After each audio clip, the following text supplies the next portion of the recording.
LNG case में नैब ने अरबों रुपए की बेकायदगियों के इल्जाम लगाए। महंगा रेट तय करने और टर्मिनल का ठेका महंगे दाम में देकर खजाने को भारी नुकसान पहुंचाने के इल्जाम में साबिक वजीर आजम शाहिद खान अब्बासी और साबिक वजीर खजाना मिफ्ता इस्माइल को गिरफ्तार भी किया हुआ है। उनसे तफ्तीश के लिए रिमांड पर रिमांड लिया जा रहा है, लेकिन मुल्जिमान का दावा है कि उनसे तहकीकात नहीं की जा रही हैं। आज भी एलएनजी केस में नून लीग के रहनुमा और साबिक वजीर खजाना मिफ्ता इस्माइल के जिस्मानी रिमांड में फिर तौसीह कर दी गई है, लेकिन इसके साथ ही एहतसाब अदालत के जज ने रिमांड के लिए नैब प्रोसिक्यूटर की तरफ से दिए गए दलाइल पर बरहमी का इजहार किया, जिस पर नैब प्रोसिक्यूटर ने अदालत को यकीन दहानी कराई है कि इसके बाद मजीद जिस्मानी रिमांड नहीं मांगा जाएगा। आज इस्लामाबाद की एहतसाब अदालत में मिफ्ता इस्माइल को उनका दूसरा जिस्मानी रिमांड मुकम्मल होने पर पेश किया गया। इस मौके पर नैब प्रोसिक्यूटर ने ड्यूटी जज राजा जवाद अब्बास से मिफ्ता इस्माइल का मजीद 14 दिन का जिस्मानी रिमांड देने की इस्तदा की और मौका इख्तियार किया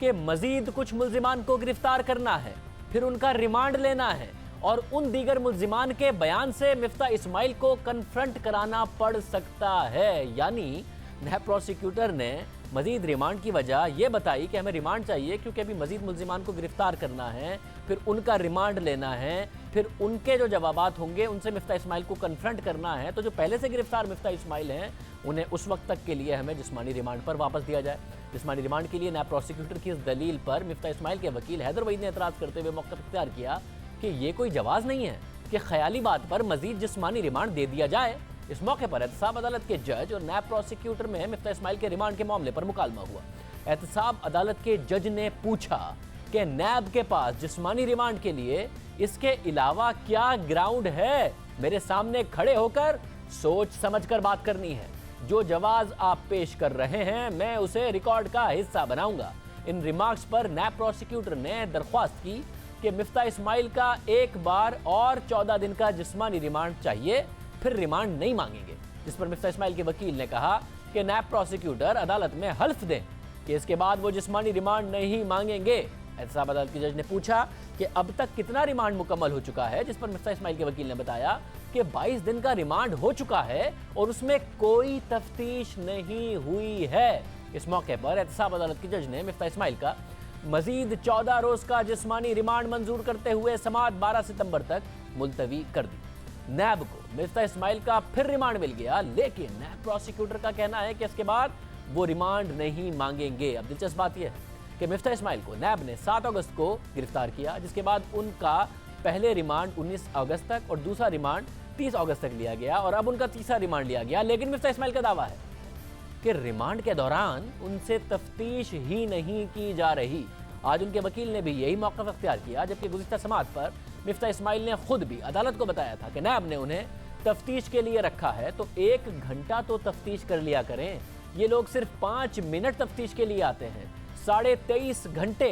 छोटे से कमरे में बंद रखते हैं और सिर्फ आधा घंटा वॉक की इजाज़त मिलती है। अहम बात यह है कि नैब ने मिफ्ता इस्माइल से पहले साबिक वज़ीर आज़म शाहिद खान अब्बासी को एलएनजी केस में 18 जुलाई को गिरफ्तार किया था और नैब अब तक उनके जिस्मानी रिमांड में भी 4 बार तौसीह ले चुका है, लेकिन तफ्तीश का अमल अब भी जारी है। उससे पहले शाहिद खान अब्बासी और मिफ्ता इस्माइल पेश होते रहते थे, नैब के सवालों के जवाब देते रहते थे, फिर रिमांड लिया, फिर भी तफ्तीश जारी है। गुज़िश्ता रोज़ शाहिद खान अब्बासी को भी उनका तीसरा जिस्मानी रिमांड मुकम्मल होने पर एहतसाब अदालत में पेश किया गया, जहाँ नैब प्रोसिक्यूटर ने अदालत को बताया कि तफ्तीश अभी बाकी है, मजीद जिस्मानी रिमांड दिया जाए, जिस पर शाहिद खान अब्बासी का मजीद 14 रोज़ा रिमांड दे दिया गया। इस मौके पर मीडिया से गैर रस्मी गुफ्तगू में शाहिद खान अब्बासी का कहना था कि अभी पता कर रहे हैं कि जुर्म क्या है, जैसे ही पता चला कि जुर्म क्या है तो आपको इतला कर दूंगा। शाहिद खान अब्बासी को नैब की हिरासत में 42 दिन और मिफ्ता इस्माइल को 23 दिन हो चुके हैं, जबकि उनके साथ पीएसओ के साबिक एमडी इमरानुल हक भी नैब की हिरासत में हैं।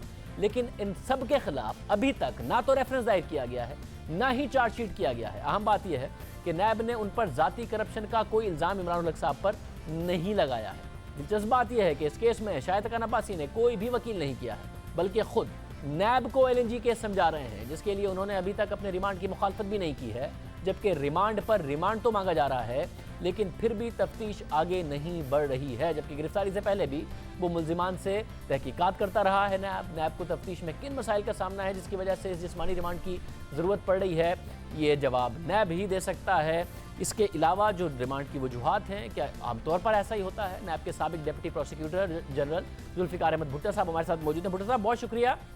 भुट्टो साहब क्या रिमांड आमतौर पर नैब ऐसे ही लेता है और फिर रिमांड लेकर मुल्जिम कह रहा है कि मुझसे तो तहकीकात ही नहीं हो रही, उससे पहले सवाल जवाब के लिए बुलाया जाता था, रिमांड में तो 5 मिनट की तफ्तीश नहीं करते, साथ में नैब क्या इस किस्म की वजूहत देता है कि कुछ लोग गिरफ्तार होंगे, फिर गिरफ्तार होंगे तो उनका रिमांड लेंगे, फिर जो वो बात करेंगे उस पर मिफ्ता इस्माइल को कन्फ्रंट करेंगे, इसलिए एक और रिमांड दे दें, ऐसे ही होता है?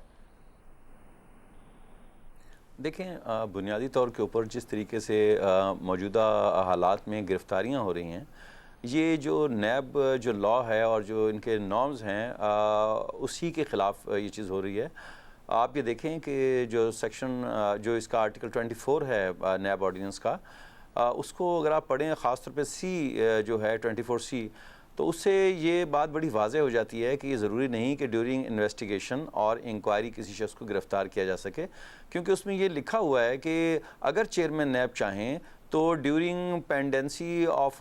केस रेफरेंस जो है, इवन अगर वो कोर्ट के आगे भी प्लेस हुआ हो, तो उस दौरान में भी वारंट ऑफ अरेस्ट इशू कर सकते हैं। मीनिंग देयर बाय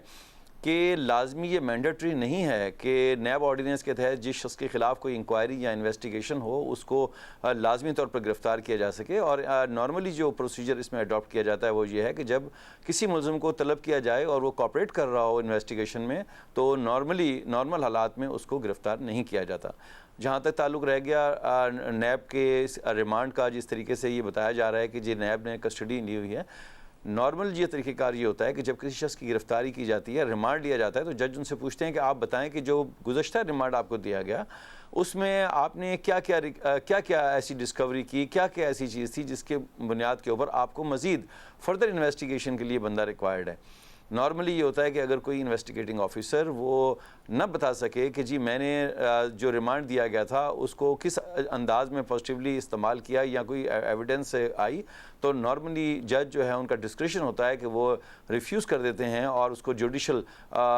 रिमांड के ऊपर, जैसे कि पाकिस्तान पेनल कोड में 344 जैसे होता है, उसके तहत वो उसको जुडिशल रिमांड कर देते हैं। अगर कोई इन्वेस्टिगेटिंग ऑफिसर बावजूद टाइम मिलने के और सफिशेंट टाइम हो और उसको अवेल ना करे और अगली दफ़ा कोर्ट में आके कहे कि जनाब मैं इस पे काम नहीं कर सका, तो नॉर्मल प्रोसीजर ये है कि अदालत जो है उसको जुडिशल रिमांड कर देगी। जहाँ तक ताल्लुक़ रह गया किसी प्रोसिक्यूटर का ये अंडरटेक करना कि जनाब मैं अगली डेट के ऊपर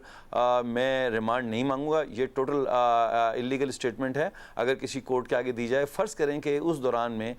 इस दौरान में जो उसको रिमांड दिया गया कोई ऐसी डिस्कवरी करता है जिसके लिए फ़र्दर रिमांड की ज़रूरत पड़ती है, तो ऐसी सूरत में लाजमी तौर के ऊपर अगर कोई ऐसी एविडेंस या ऐसी कोई ट्रेसेस जो हैं अदालत को बताए जाएंगे, तो कोर्ट उसमें फ़र्दर रिमांड को एक्सटेंड कर सकती है। लिहाजा किसी प्रोसिक्यूटर की तरफ से कोर्ट से ये वादा करना कि जी हम आइंदा रिमांड नहीं लेंगे, ये बुनियादी तौर पर ये एक इल्लीगल स्टेटमेंट है कोर्ट के सामने। और आपको लिए खुद भी हैरान कुन है ये बात कि ये कहना, मिफ्ता इस्माइल साहब कह रहे हैं कि जी मुझसे तो 5 मिनट सवाल करते हैं, शायद हकाना अब्बासी साहब कह रहे हैं कि इनको केस नहीं समझ में आ रहा, उसके बावजूद वो कह रहे हैं कि आइंदा जो गिरफ्तारियाँ होंगी उसके रिमांड के बाद कन्फ्रंट करना है, उसके बावजूद रिमांड मिलता जाना, ये हैरान कुन है आपकी अपनी नज़र में भी? जी बिल्कुल ऐसी बात है। एक क्योंकि नैब का जो बुनियादी कानून है उसमें अगर जो सेक्शन जो 24 है इसका, और उसमें ख़ास तौर पे जो सी उसका जो सब उसको अगर आप पढ़ें तो उससे ये बात वाज़ेह हो जाती है कि नैब के अंदर किसी शख्स के ख़िलाफ़ अगर इंक्वायरी और इन्वेस्टिगेशन पेंडिंग हो, ये ज़रूरी नहीं है जिस तरह के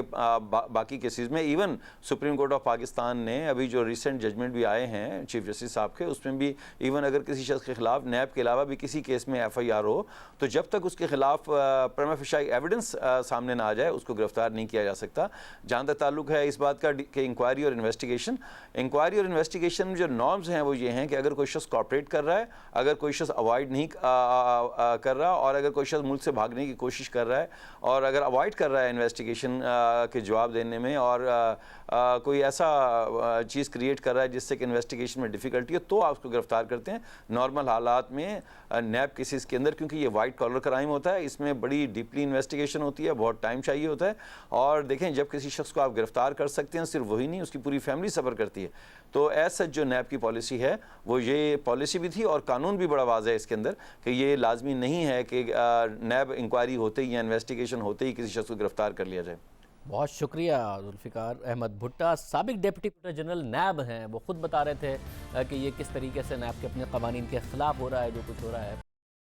मुझे तो आप जानते ही होंगे, मेरा नाम है मिस्टर जीन। अरे अभी तक आपने जियो न्यूज का पेज लाइक नहीं किया? अरे भाई फौरन लाइक के बटन पर क्लिक करें और फॉलोइंग के मेन्यू में सी फर्स्ट पर क्लिक करना ना भूलें, ताकि आप जब भी फेसबुक पर लॉगिन करें तो जियो न्यूज हमेशा की तरह सबसे पहले न्यूज पहुंचाकर आपको बाखबर कर सके।